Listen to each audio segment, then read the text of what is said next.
Good morning. This is Josh Hayes with Hedge Plus, and here's the market monitor for Thursday, July 17th. We had a day of optimism yesterday. Lately, whenever we have the markets up, people will assume weather and they like to point to weather. And one of the things I saw going around yesterday was build more talk of heat, extreme heat, and that is true. We are set to get some extreme heat. But you can't ignore the other half of that equation. And it looks like we're going to get plenty of rain in the Midwest, the central, eastern Corn Belt places, where it's needed, where it would accompany the heat.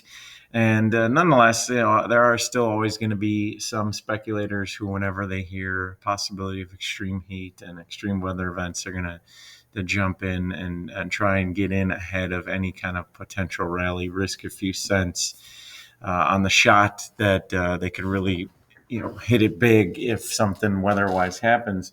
So there's no doubt, some weather reaction took place yesterday. But I think one of the underrated things that's not being discussed is because of the slow harvest of the safrinha crop in Brazil. They still have yet to actually drop significantly in price, so they're still elevated above both Argentina and here in the U.S. And I think you're seeing a little bit of commercial buyers who try to time this up and anticipated being able to buy from Brazil by now, but it's been slow going there. And I think you're seeing an uptick in purchases made here domestically, and it shows up in basis for sure.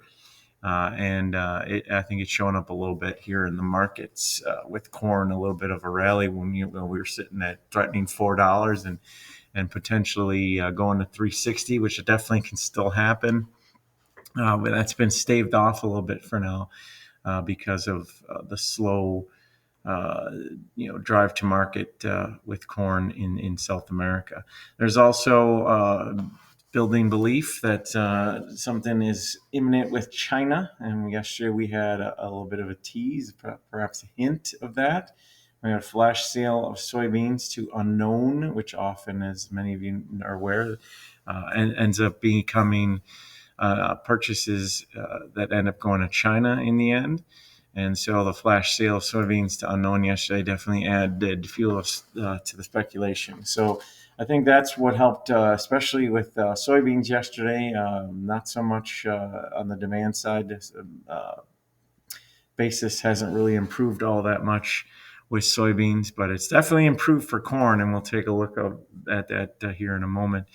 Definitely our weather risks being made, but we've seen that this whole season. There's always talk that the long term suggests we might have a little bit too hot and too dry. Right now, that risk is set for it's set to take place perhaps in the Central Plains. There's talk, but that's end of summer into fall. But right now, there's a projected potential early onset of drought for those areas.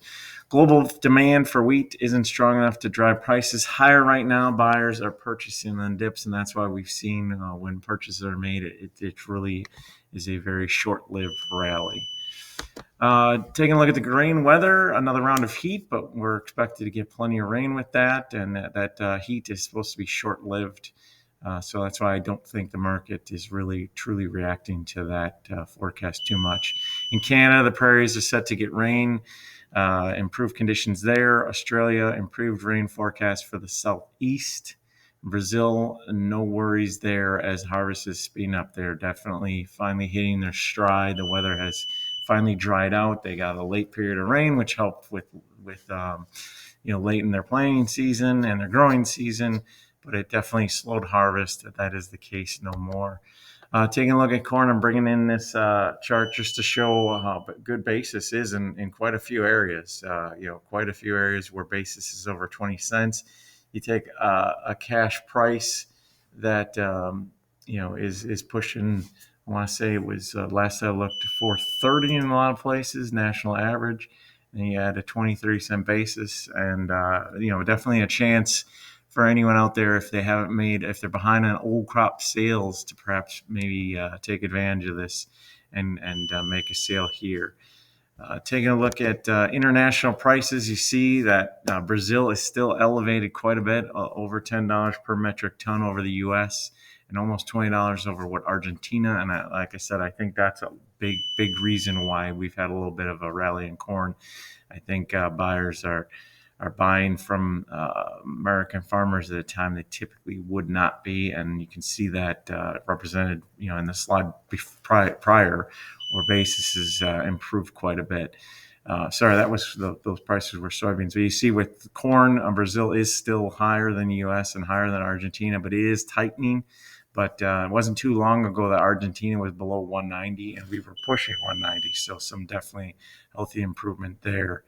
And as you can see, we are the cheapest price for wheat right now. So that's definitely helping to increase purchases. But as I said, global demand isn't as such that this should be a mass wave of purchases because we are the cheapest in the world right now.